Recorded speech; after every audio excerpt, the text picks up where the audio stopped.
Welcome to Virtual Voices. I'm Elizabeth Pruch. I get the honor of helping the Leadership Foundation ensure that we keep our alumni engaged. That means all of you. Virtual Voices was created when we were all asked to stay in and stay healthy. We wanted to ensure that you continue to have a way to stay engaged with each other and learn about really important topics. This series has really gone from talking to leaders specifically about COVID and how they've been coping with it and learning from it.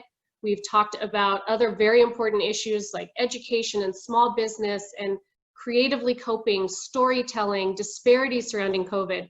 And today we're incredibly excited and honored to talk about community collaboration and how incredibly important it is. Collaboration is critical to success. We believe that strongly at the Leadership Foundations. It's one of our civic DNA values. Collaboration is also very difficult. It's juggling a lot. It takes a lot to do that. And our three speakers today have a lot of experience with collaboration. And I'm very excited for them to tell us more about that. Before I introduce them, I would like to just remind you of a few Zoom reminders. If you've been on these, you've seen these. The two I want to highlight really are, if you have any questions, comments, resources, please throw them in the chat feature. You can type out your question. You could just say, hey, I have a question, and then I will call on you to ask that as time permits and at the appropriate times. If you submitted a question in advance, I will be sure to ask that. And if you're on the call, I will call on you as well. And if you need any technical help, please let Megan know. She is our technical manager here. Thank you, Megan. We're used to these, so thank you. Here's where I am incredibly thankful to our three alumni sponsors, Molson Coors, Southwest, and TIAA, incredible community partners for many of you probably. These three organizations feel very strongly about the work we do at the foundation and specifically the importance of engaging this leadership network. We have one of the best and brightest and most influential groups of leaders under our roof, our 5,000 alumni and growing, and they see that as an important group to ensure we stay connected. So thank you to Molson Coors, to TIAA, and to Southwest. I think Lexi with Southwest is on the call. We thank you three deeply for your participation and support of us, so thank you. And now it is my absolute treat to introduce you to our three speakers. I do think reading bios is important because I want to set the stage. You may know the names, but learning a little bit more about each of these individuals is important. So I'm going to start with Danielle Alavito. She's got a very interesting, and I love the way she's come to where she is, and she'll tell you a little bit more about this, but she has worked for Governor Polis in various capacities since 2008. She began her work with Team Polis as a field organizer in Boulder, later went on to work as a staff assistant, then scheduler, then deputy communications director, and a campaign manager. She then moved off to San Francisco to work on clean tech, climate, housing, and transportation issues until she relocated back to Colorado in 2017 when she accepted the role of deputy chief of staff in the governor's office. She's originally from Arvada, another native, fantastic, and is a CU Boulder graduate. Danielle, thank you so much for joining us, much appreciated. Looking forward to hearing more from you. Christine, a dear friend of the foundation. I've known her for many years. It's such a treat to have you on here. Christine Venera is the president and chief executive officer of Mile High United Way, which many of you may already know, but is the very first United Way in the world. So that's a wonderful asset to our community. She's the former CEO of the American Red Cross Mile High chapter. She served in two presidential administrations, working for both Presidents Bill Clinton and George W. Bush. And she currently serves on multiple boards, and we are incredibly proud to have Christine as alumni of Leadership Denver. Christine, thank you so much for your time today. Finally, we've got Jay Salas. Jay is a fascinating individual. I wish I could tell you every detail about him. He'll tell us a bit more, but Jay is the creator and director of the Office of Financial Empowerment and Protection, which is a hub for anti-poverty, economic mobility initiatives, and consumer financial protection in Denver. He has spent numerous years working and volunteering in the community as an advocate for human rights and the advancement of low-income communities. An interesting fact that I appreciate about him too is for the past 18 years plus, Jay has been the co-president and co-founder of 3 successful apparel companies that have been highlighted in many magazines, including the New York Times. And they are all headquartered here in Denver. In his spare time, he's a volunteer coach for youth wrestling, baseball, and softball. The man must not have time for anything else, so we are incredibly thankful that he is here with us today. Thank you, Jay, for joining us. All right, let's get started. I'm going to start by asking Danielle you a question. If you could first just give us a little history of how you got to where you are, but then if you could go into a question that I have for you, which is, at the start of this pandemic, in your role, tell us a little bit about how the state of Colorado prioritized how community needs are addressed in the face of such uncertainty. As we were talking about before this call, it's MBM, minute by minute. Thank you, Jay, for that new hashtag. So how did you address the needs of the community, and what are some of the important factors when determining who you would partner with? Yeah, absolutely. First I wanted to say thank you so much for having me here. I'm thrilled to be here. This is an amazing group of people. Some familiar faces who I think have probably heard me say some of this before, but we'll roll into it. Like you mentioned, I started with the governor on his first congressional campaign right as I had graduated from college. I'd volunteered with New Era Colorado when I was in college and had gotten to know actually all three candidates that were running in that primary that year. And I took a job as a field organizer on the campaign. And then, went to Congress and kind of worked my way there and was really just a jack of all trades. I think when we needed something in the office, that's what I did. And that led me to run the 2014 campaign.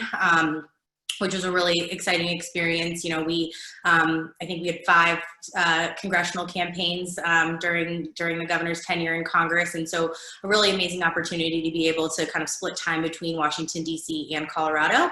At the end of 2014, I moved to San Francisco. My husband was actually working there a year before I was, and we were, living bi-coastal at the time. And the governor and Lisa, our chief of staff, basically told me I had to fly the coop.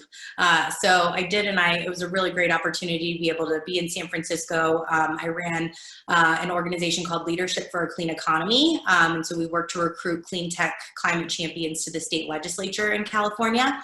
And then at the time, my boss there was also on the BART board, which is the Bay Area Regional Transportation Board. And so we did a lot of work around transportation and housing in the Bay Area, working on transit-oriented development. We started BART's first open data policy, and then really dug in there in San Francisco local politics, which I think has given me a really amazing lens in coming back to Denver and being here in Colorado again. Worked in local politics there, ran a campaign for supervisor there as well. And so got the call in November after the 2018 election and was asked to come and run the internal operations for the office. And so, it's interesting for me because I, being a junior staffer for most of my life, now get to manage most of the junior staff in the office. And so really one of my favorite things about working in the office is being able to develop the team in our office. I feel like, no ill will to how we were managed in Congress. I think it was just a very different place because turnover was so quickly and there was never really any attention to goals or professional development. And the work I did in San Francisco and the leaders that I worked with there were really focused on that. And so being able to come back to Colorado and use those skills and those management skills to be able to develop my team and to have them really be goal-oriented in the office has been really my favorite part. I think at the start of the pandemic, before the public health crisis really escalated, the state stood up the Emergency Operations Center and began to develop strategies with the Department of Public Health and Environment to work on deploying PPE, increasing testing and containment, and really increasing our ICU and hospital bed capacity. And that was our first priority, right? We wanted to make sure we had all those ducks in a row. And then while the rest of the team really took the lead on that, I got called in to work on the COVID Relief Fund. And so just after we declared the state of emergency, we announced the formation of the fund. And, we really knew that communities across the state were going to have immense needs. We understood it was going to be anything from direct cash assistance to PPE, to cleaning supplies, to childcare. And this is, something that none of us have ever really experienced before. And, we knew we needed partners that understood the landscape of the state and truly understood what that community need was.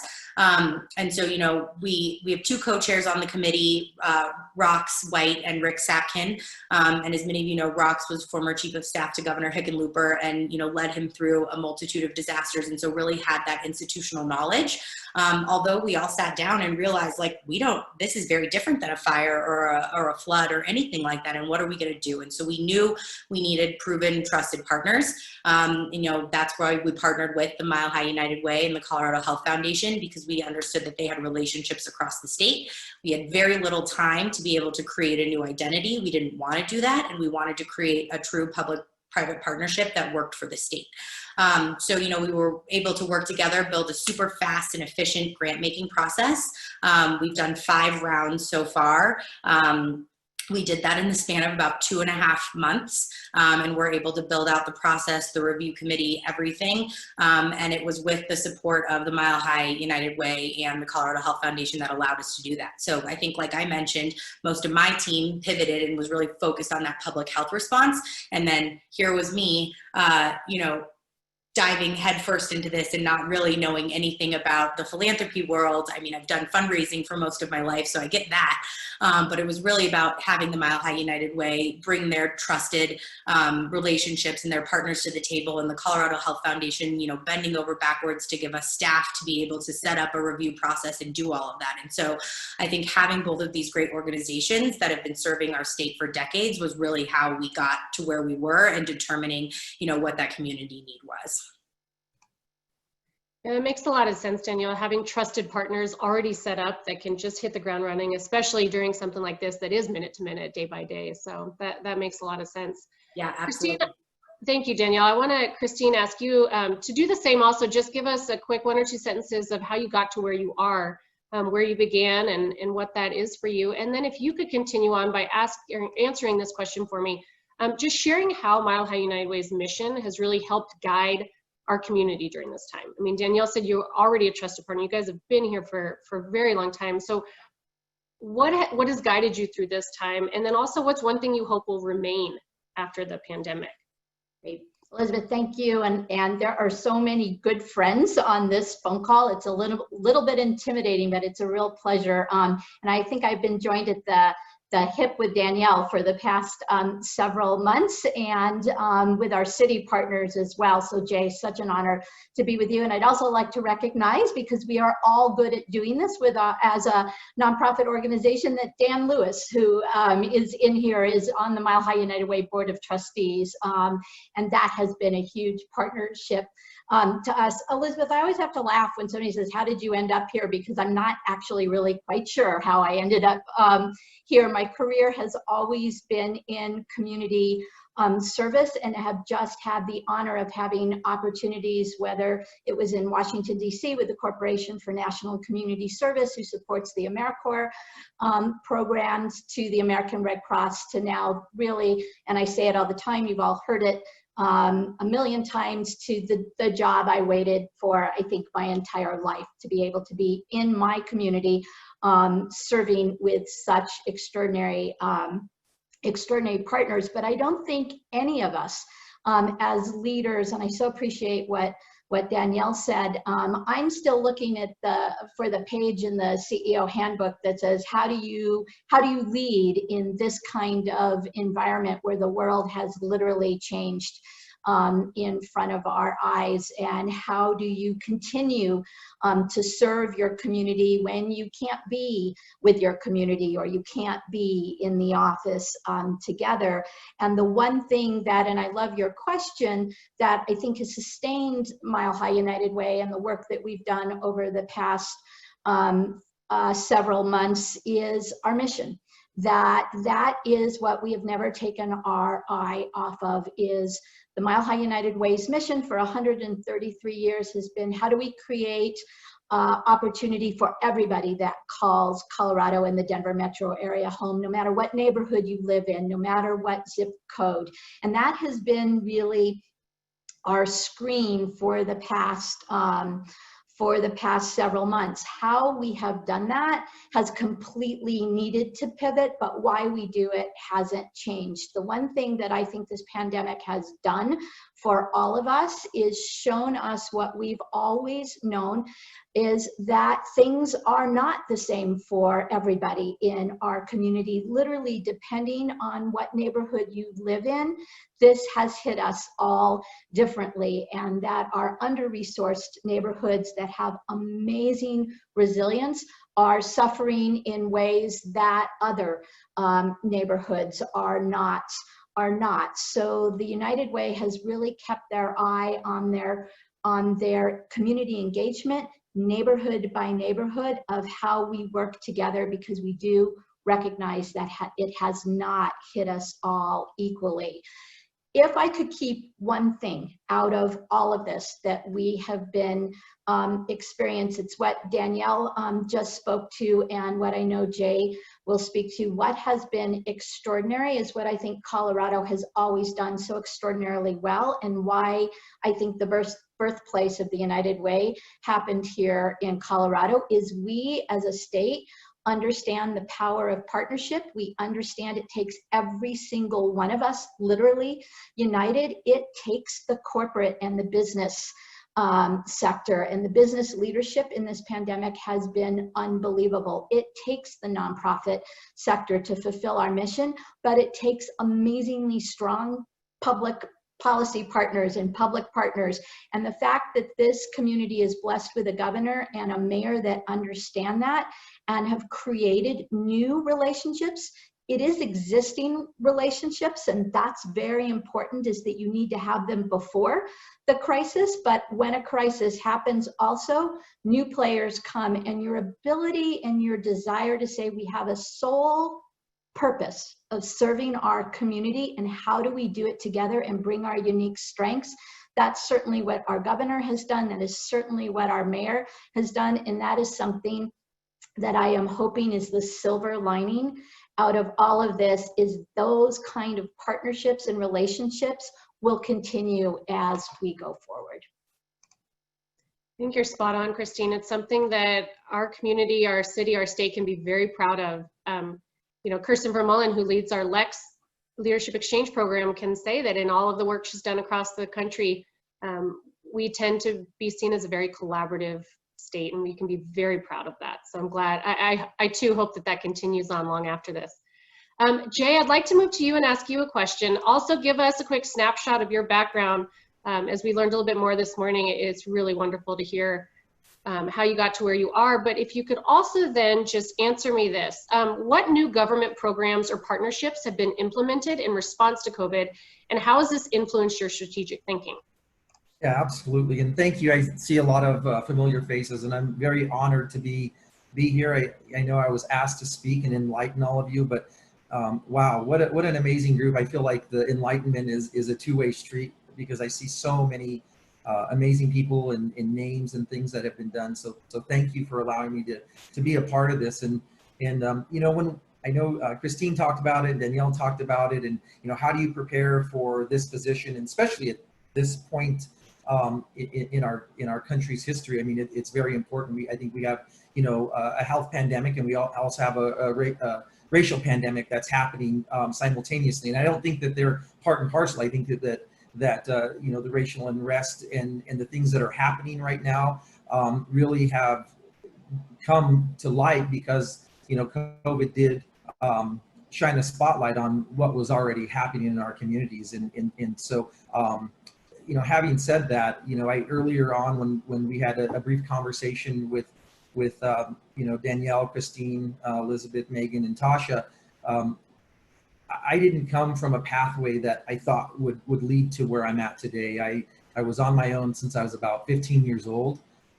Came from a broken family, was bounced around from house to house, you know, and I told folks I knew what it was like to sleep in a car. I knew as a youth what it was like to go to bed and wish that maybe I had a little more food in my stomach, and then knowing that the next day my next meal wasn't going to come till free lunch. Back then we didn't have the free breakfast. And so I think that, you know, when we're talking about leadership, it's always good to have folks that have come from the community, that have experienced exactly what our families are experiencing. And I think it brings to light that, and even as leaders, and even if you didn't have that lived experience, I would just impress this on you, is that always reach out, because the folks in the community, we're all servant leaders. And I think that that's a very important thing to remember, not just from, just the moniker servant leader, but really how do we engage our community? Because our community really does have the answers. And it's really about two things. When people talk to me about what our office does, and even what the city does, and what my role is, I think there's two things that I tell people.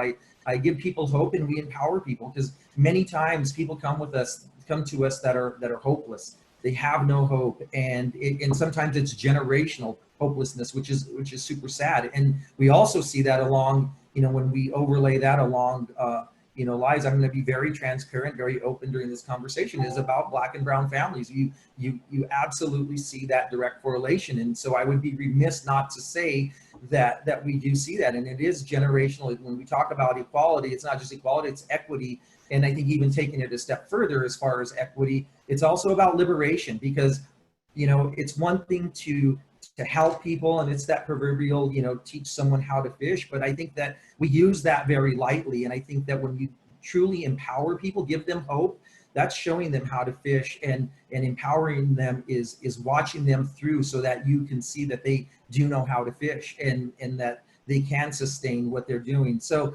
there was a time in my life that I didn't know that, to me, being a leader, I didn't know that I would be in this place. I told the folks earlier that I would have been happy reaching my 25th birthday or my 21st birthday, not being either dead or in prison, considering all of the things that were around me, and all of the lack of opportunities that led me down a positive path.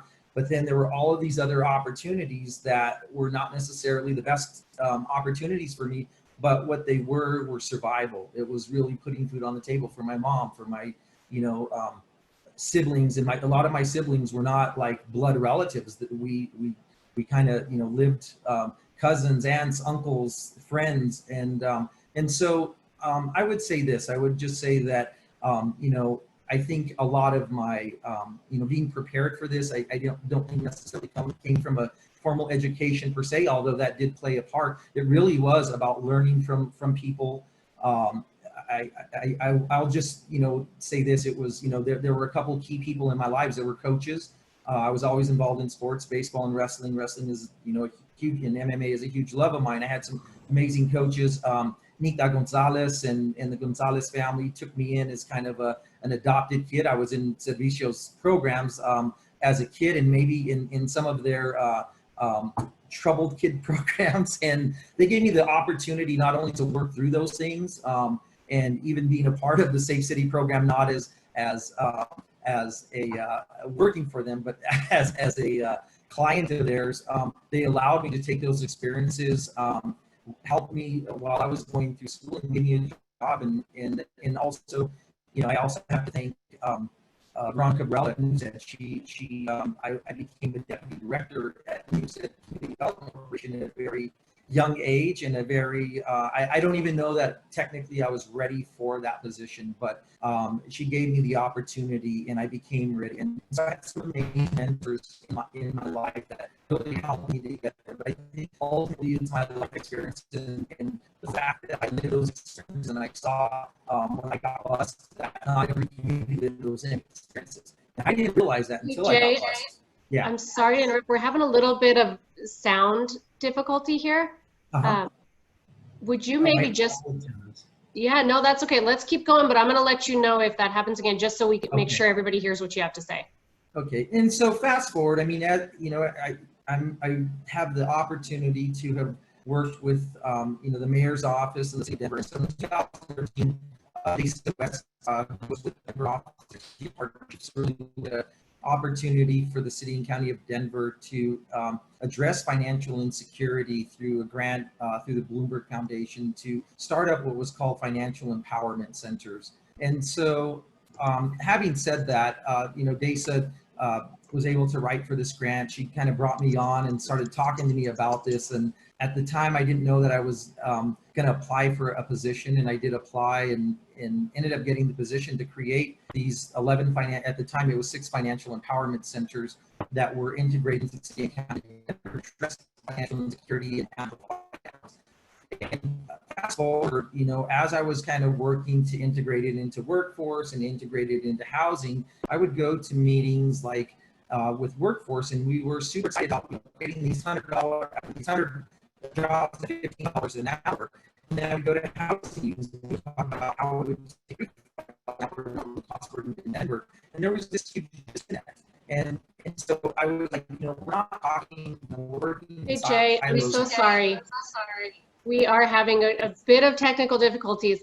Megan will work with you offline. Maybe if you could log off and log back on, that might help. And we will come back. We're going to continue on questions, but let's try that because I want to make sure we hear what you have to say. I'll see you in a second, Jay. Thank you. Okay, as he's doing that, sorry, you guys. We do all we can to test, but you just never know with technology, right? While we have, I mean, still, Christine and Danielle, I want to ask you all a question, and it goes in line, Dan, with the question you were going to ask there in the chat feature. So I'm going to instead just let you ask that question, Dan, so we don't hear from me. So Dan, feel free to unmute and ask your question, please. It's always dangerous when Elizabeth lets me unmute. Yes, yes, it is. I trust you. So I sent the question to everybody, but I'm curious, listening to your amazing stories, what you believe we've learned as a community about collaboration through this, and what do you think will stick? What will we change about how we collaborate going forward? Or one thing Colorado is really good at is addressing a crisis, a wildfire, a flood, and then we just kind of go back to normal. Is that what this is, or do you see something that we've learned as civic leaders? So I'll start with that one. I think two main things. I think there's a lot of strategies that we've learned and a lot of things that we could keep moving forward on. But I would say the two main things are we've seen so much innovation from our communities and the ability to adapt and pivot as needed. You know, I think our communities have become nimble because they had to, right? So, you know, we've received, you know, thousands of applications to the Relief Fund, and, you know, Christine and I have read through so many of them. And I think what we've seen is just really our communities wanting to be resilient and wanting to try to figure out how to move forward. Obviously, they need the resources to be able to do that. You know, our fund was set up to be able to support a broad range of folks, anywhere from nonprofits to community organizations, businesses, school districts, municipalities, and every single one of them is doing something to pivot and to stay nimble because they want to survive and they want to thrive. And so I think that's amazing because it's really led us to some new thinking and some new ways to be, right? I don't think we're ever going to go back to normal after we get through this pandemic, but I do think that there's been some creative things that have come out of this. I mean, even at the state level, you know, we're rethinking about how we use our building spaces and how our agencies work together, and, you know, do we have kind of, you know, co-working spaces moving forward, and how can we save taxpayer dollars, right? So it's all of those different things. And then the second part, I would say, that is an amazing strategy that should remain and something that we focused on was data. You know, I think we've learned so much about community need through data, whether it's the 211 United Way data that we're getting about what people are calling in for, whether it's food insecurity or direct cash assistance, to the nonprofit surveys that Philanthropy Colorado has helped us get out, to OEdit has been helping us gather business data that has really helped us inform our decisions when allocating these grants. So we really do know what the community need is from each region, for each county, for each town, and that really helps us make these smart decisions. And then I'd say too, on the state level, we're doing the same thing, right? The data that we're getting from our healthcare providers, from the state, the models that we're seeing, and the partnerships we have with CU and DU around making sure that we're making the best decisions from a data-driven perspective. And I know we've done that in the past, but I really think it's been elevated during this pandemic. And I think it's important that we continue to use that innovation and that data to collaborate with our partners, because I think it makes our partnership stronger. I couldn't agree with you more, Danielle, on those 2 points. And I think, Dan, the other thing that we've learned, we've inherently known, but we've learned was really Jay's point. And at the United Way, I know you know this as a board member, for the past several years, we've had a strategy called United Neighborhoods of how do you really partner in a neighborhood with the people that live in that neighborhood. As Jay talks about the lived experience, we have such amazing expertise in neighborhoods that often don't come with a title of executive director or CEO or whatever we are, but is the mom in the neighborhood that knows better than anybody what the needs of those parents are in that neighborhood. In the middle of this pandemic last week, Mile High United Way, in partnership with parents in the Globeville, Elyria, Swansea neighborhood, cut a ribbon on a new mobile preschool that came from the moms of that neighborhood about what the need was. So I think one of the things we've learned is the power of partnerships, but who those partnerships are, both in a formal and informal way, and that the stakeholders themselves, whether they're parents, community residents, the leaders truly in that neighborhood, have to be at the table as well. So Jay, when you were talking about those voices, I think, Dan, that's one of the lessons we've learned, and that will be critical going forward of who sits at that table, and the power of the voices of the people that live in the neighborhood, the parents, whoever it is, the true stakeholders need to be with us in these partnerships. Otherwise, they won't be successful and they won't sustain.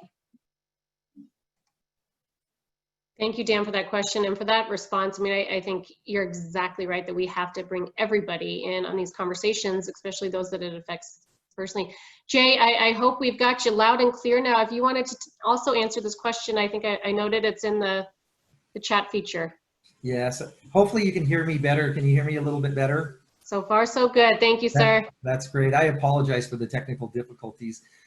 You know, there's not a lot to add what Danielle and Christine said. I think, you know, they're spot on as far as, you know, partnerships are, you know, at high levels, at community levels, at business levels, but ultimately, you know, if decisions are going to be made and solutions are going to be come about, you know, it talks about what you know, it really speaks to what I talked about earlier about giving hope and empowering people to find solutions. And so when you have everyone at the table and the voices are heard and we're truly being those servant leaders, I think that's, you know, that's where you have long-term sustainable and ideas that are followed through with, not only from you know, folks in formal leadership roles, but also those community leaders. I mean, it has to really come from the community in order for it to be sustainable and for it to work, really. And so I think that, you know, also the second part of the question was talking about what have we learned. I think there's going to be a lot that we learned, and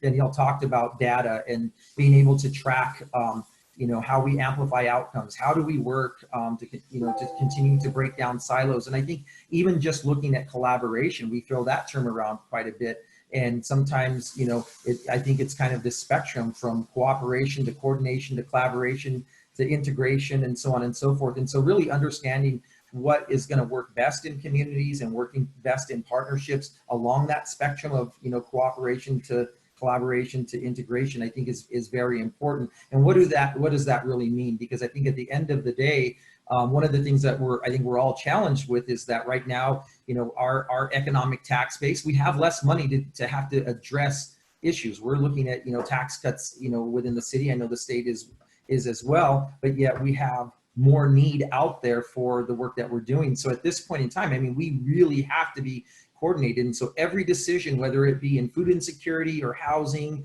or at the policy level, we all have to look at it together to say, what are those unintended consequences that could happen with it? And are they all in line and succinct with one another? Because we have to be a well-oiled machine. People's lives are not in vacuums.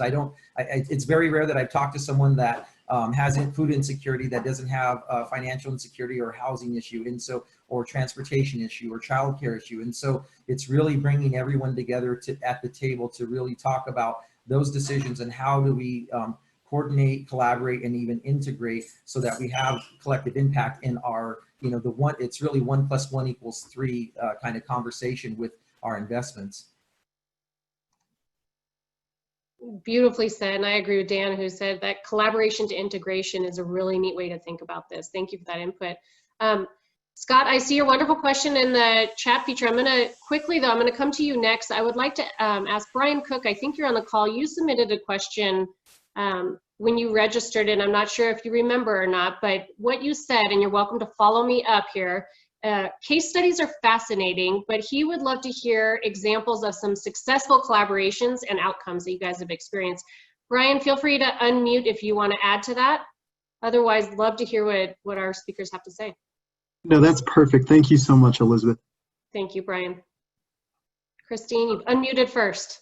Sure, sure. And Brian, I think it's a great question. And again, I think what Jay has just laid out is the journey of how many of us have said, applied for a grant, and the question is, have you collaborated with anybody? And you write somebody's name down because you had lunch with them, and therefore to true integration of how you have those shared goals, those shared, that shared integrated work together. And I'll go back to just the example very briefly that I talked about was, and a success in the middle of all this was the mobile preschool program that we just, when Mile High United Way was working with our community navigators embedded in the schools at Swansea Elementary, the data told us, to Danielle's point, that childcare was very important.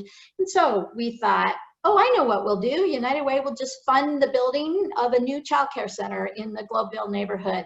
And it was, the parent said, you can do that all you want, but we won't, that's not where we want to take our children. What's important to us is small family relationships and learning the skills around early childcare and development. What we would do is if you brought us a preschool and taught us how to do that. And that is where the idea of the mobile preschool came from.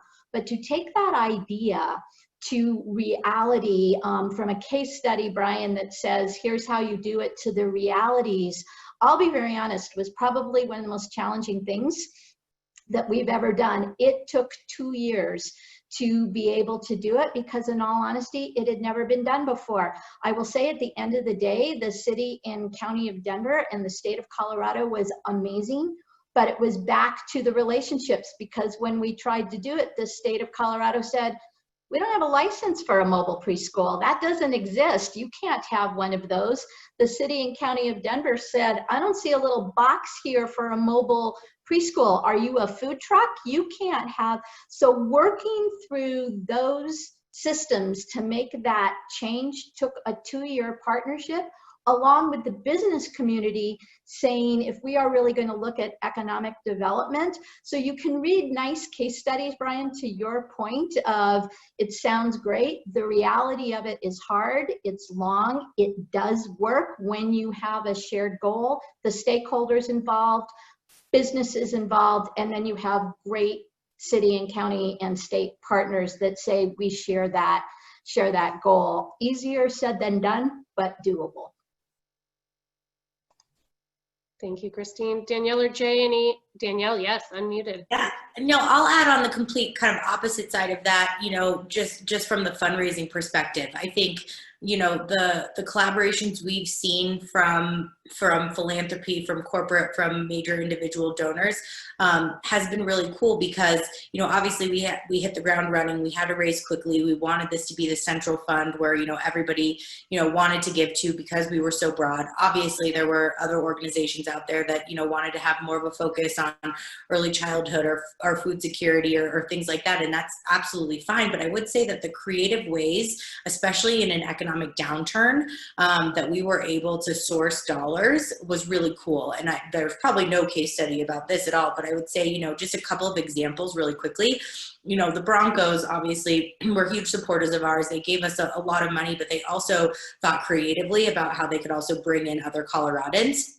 So they did an auction with a bunch of sports gear and donated that money back to us. IKEA, this is a really cool one. They, during the shutdown, had a ton of employees here in Colorado that applied for unemployment insurance benefits. And they've decided as a company that nationwide, they're going to give that money back to the states.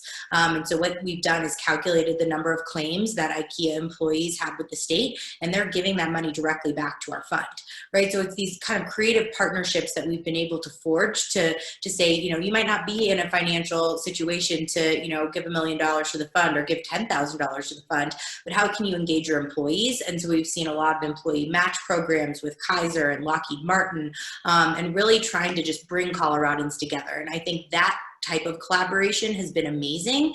And, we've had, just with the help of the Mile High United Way, and I think Joanne is on this call as well from Mile High United Way, has been amazing in helping us, really forge forward with those online donors as well. And so it really was a true Colorado-wide collaboration that I've never seen before. And so I think that is something, that we can move forward on, and we don't need a case study for, and it's just how we do things now. I'm so glad you brought up philanthropy and the importance of collaborating around that and being creative, because that is critical. And we've seen Colorado really step up, and you gave some great examples. Thank you. Jay, did you have something to add? We also have another question. Well, we can go on to the other question, because I think those are really good answers, and I don't want to just belabor just one question, because I know we are limited on time. But I would just say that I think, in all of my personal business side of things, and also working for the city and nonprofit, I think there are two key things that I always invest in its communications and evaluation, and I think those are two important things. And as we look at evaluation, our office has done a social return on investment for every dollar that's been invested to our office, and for every dollar we had a $5.56 return on investment. And a lot of that has to do with how we look at integrating our services to address financial insecurity, to amplify outcomes in everything from housing programs to domestic violence programs and others. And so I think it's very important to really think about that, moving from collaboration to integration, and then how do you monetize, either a lot of it is through cost savings, cost avoidance, but then how do you monetize that and make sure that it's a good investment and that you're really meeting your mark, and that, and then it also helps with process improvement to allow you to improve your processes to continue down that trajectory. That's good, Jay. And that partially answers Dan's additional question, was how do you operationalize collaboration? I think there's more that we could expand on that. I want to move over to Hutch. If you want to unmute and ask your question that you left in the chat feature. Sure, and it was chopped up in the chat feature because I hit enter too quickly. No, what I'm worried about and what I think about is the folks who work in the restaurants that are now closed, and the folks who work in hotels that are having such a hard time getting work in the long-term effects, because I think we're just seeing the beginning of this. And Jay, your story of those people who really need the work, and how do we work together, all of us as business, as nonprofits, to make sure that they aren't swept away? Hutch, as usual, I think you asked the question that so many of us are really grappling with and thinking about it. I think you are absolutely right. We are just on the tipping edge of what is to come. Danielle spoke a little bit about the data that we've been seeing through our 211 call center pre-COVID, and I think all of you know 211 is a free confidential help center that you can call throughout the state of Colorado to say, I'm having trouble feeding my kids tonight. I don't have a safe place to sleep. I've just lost my job. Pre-COVID, we were taking about 300 phone calls a day. In the middle of April, we were taking 2,000 phone calls a day. And I think that is just the leading indicator of what's going to be coming. I think the question for all of us, and it's what Dan asked, is we know now that we have to partner together in very different ways. We know that it takes the business community to bring us their innovative skills. The work that the Chamber in Prosper, Colorado is doing to think about what does this mean for the future. The fact that the mayor and the governor are already proactively thinking about what policies are we going to need. The trick for all of us is, can we stand strong in what we've learned over the past 18 weeks? And to Dan's point, make sure that we continue them in a very intentional way. I wish I had an answer for how are we going to do this. I think the answer is actually on the screen with the 100 alumni that are on this phone call. It is going to take every single one of us keeping our neighbors front and center in being, because I think we're in for a very long road. It is the truth. Danielle or Jay, anything to add?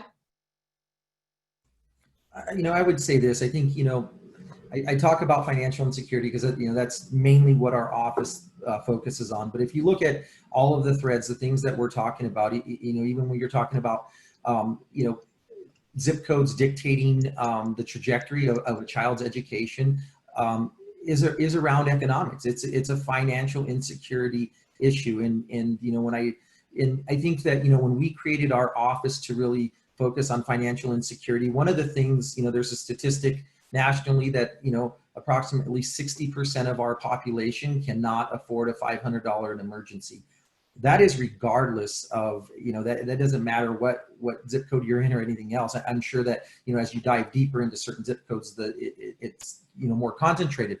But COVID, I'm sure, has impacted our families and individuals more than just, a $500 emergency. One of the things that we look at is, the folks that we've worked with prior to COVID, coming, when we created the office, working on financial coaching, reducing debt, increasing savings, increasing income, helping folks to manage, become banked, all of those types of things. We saw on average, the folks that we worked with going into COVID, that they had an average of about $1,500 in savings. And we're talking about our clientele that has, that make approximately, on average, about $24,000 a year. And so when I think about financial resiliency, or even just resiliency, we learned a lot from the last downturn of the economy. We knew that there was another downturn of the economy coming. We didn't know that it was going to be due to a worldwide pandemic. And so I think that when we look at that, a number of our folks that we've helped to build that financial resiliency have not had to rely on the social safety nets, and we've helped them build their own safety nets, and have fared a lot better than folks that are just coming in new to our programs and our services. And so I think that, we can look back at the last downturn of the economy and learn some things from that, but then how do we build resiliency? Because many folks are living paycheck to paycheck or juggling bills, maybe not even living paycheck to paycheck. And how can we, as we come out of this, help to build financial resiliency and help folks so that the next downturn of the economy, when it comes, and in what perspective or what way that it comes, that they're more resilient, and that we can help build that in. And so I think some of it is learning from the last and kind of being proactive, and we will get out of this. That's the thing. I just want to give hope to everybody. We will get out of this, and I think that we will learn a lot, and we're going to be a better Denver. We're going to be a better Colorado, and we're going to be a better United States, working collectively. And I think that that's the silver lining in moving forward, is how do we prepare for the next downturn of the economy and prepare folks that are struggling right now. Yeah, it's going to take us being proactive. I appreciate that point being made. I want to move to Shelly Marquez. She gave us a question when she registered. Shelly, do you want to unmute and ask your question? Sure. Good afternoon, everyone, and thanks for the updates and sharing your insights. The question that I have for the panel is, COVID-19 has really, I think, has been profound and has impacted all organizations and businesses, and has really required us to start pivoting how we approach our work and look at innovation. And I think there were a few examples of how you've done that, but I'd like to hear more about how you're embracing innovation in the approach that you're taking as you're addressing needs in the community.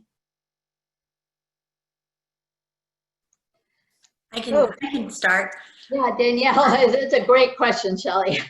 Yeah, and yeah, thank you, Shelley, for that. I think, you know, the examples that we have seen from the community, you know, through the applications that are coming in, have been so forward thinking. And I think, you know, folks are really looking at what are all the levers they can pull in their communities to get this done and to really make sure they're supporting each other. You know, we've seen things, anything from, there's an entire cohort now, the Maker Lab out of Durango, that have pivoted completely just to making PPE for their local hospitals. And so, you know, they kind of changed their whole trajectory and were able to do that. We've seen other organizations across the state, and, you know, the one that comes to mind is the Immigrant and Refugee Center of Northern Colorado.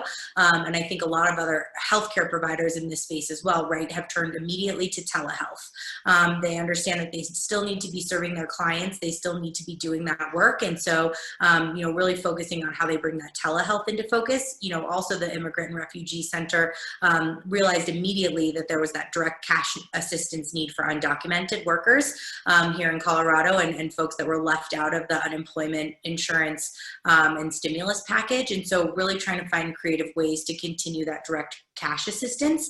And I would say too, you know, another example is in Greeley, the library there, the Weld County, I think it's the High Plains Library, realized pretty quickly that, you know, if we were all going to be moving remote and moving to this and having to do education that way, that there was a huge swath of their community that just didn't have access to internet. And so they were able to, you know, they applied for a grant, received money, and were able to put hotspots up around the community, specifically near the apartment complexes where they knew that there was a lack of internet.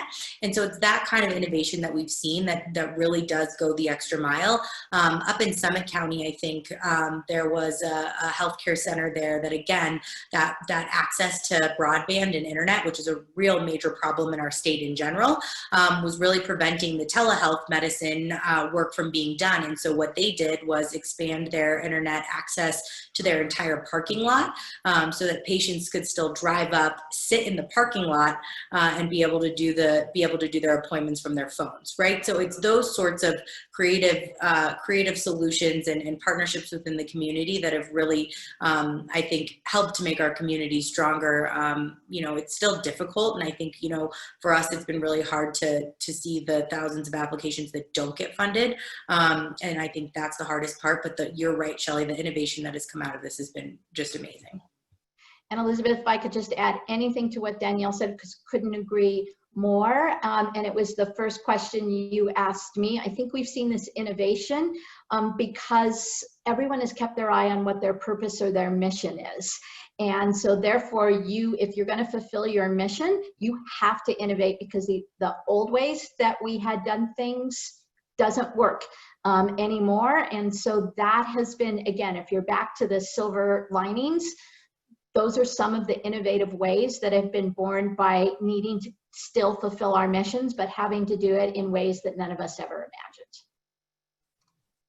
Really wonderful. I'll just add one quick thing. I think from a policy perspective, oftentimes our policies are well-intentioned, but we've seen that where policies have really hamstrung us from actually serving the needs of our residents in the way that we need them to. And I think it's allowed us to take a look at policy and really strip them down in ways that really meet the needs and in real time. And so I think innovation also comes from something as simple as looking at how our policies hinder us or are hamstring. Great point. And how can we change those and what can we do? This leads me to our final question, and one that Dan, this goes right in line with what you asked in the chat feature, but if each of you could just take a quick moment to tell us as the leadership community, what can you tell us to do? What can we do to help? What can we do to be collaborative, to help you as an individual, to help our community, to help the policies, to help the innovation? What can we do to help? And Jay, I'll start with you, then Danielle, then Christine, if we may. Jay? I would really just, I think, Christine said it, earlier, that it really does take all of us, and the answers, the solutions are all of us that are, on this Zoom meeting and those that aren't. And so but it's really reaching back to the community, and maybe not even the term reaching back to the community. It's really empowering the community to come up with their own solutions, and how do we fit into their agenda versus the other way. And I think that to me is what true servant leadership is. And so I would just say that whether you have that lived experience or not, it doesn't matter, because there's plenty of people that do, and that we could learn a lot from. And let's just strip the titles in the organizations, because there are so many innovative, smart, intelligent, bright folks that are in our communities that really they have the answers. And once you give them hope and empower them, you'll see community change. Beautiful. Thank you, Danielle. Yeah, I'd agree with Jay on that 100%. I think it really does come from us having that outreach into our communities and really working to empower those folks. I would be remiss if I didn't say that it is also very helpful if you donate to the Relief Fund, because we're still giving out grants, we're still giving out those dollars, and it's helpcoloradonow.org. And I would get yelled at if I didn't make the ask. And then thirdly, I think as we're moving into this next phase, we know there's a second wave coming. Again, most important, let's get everyone wearing masks. We know you guys have seen the news studies out there. If every one of you can work within your communities to really just work to get people wearing masks, we could really slow down the spread of this transmission. As our governor said, wear a damn mask. I like it. Christine? Well, Elizabeth, you can see why I think I love what I do every day, because I am supported and surrounded by Jay, by Danielle, it's been an extraordinary time. This alumni network can play a very critical and important role. And it's what Jay said, we need you now more than ever to engage, to volunteer, to give us ideas, to send emails cheering folks on. I need to tell you very honestly that Jay and Danielle and the Mile High United Way team and the governor's office and the city's office, we've been at this for 18 weeks, just as you all have. And our leaders are getting tired, because we're all as human as can be. Even a note of just saying, thank you, Governor, thank you, Mr. Mayor, thank you, 211 call center operators. That does more often. And then just what this alumni network can do, they are servant leaders. Jay said it right. And the power of conversation. Elizabeth, Virtual Voices is an amazing gift to all of us, because we learn. We get encouraged from each other, and I am really hopeful. I think Jay and Danielle said it. We are going to come out stronger as a stronger Denver and a stronger Colorado. Oh, Christine, what a wonderful finish. Yes, Dan has his logoed mask on. Good job, Dan. Christine, I applaud what you're saying. The gratitude goes a long way, so thank you. As I close out, I want to thank each of you very much for your time. Christine, Danielle, Jay, having your time, your expertise, your thoughts has been really informative and inspirational. So thank you so much.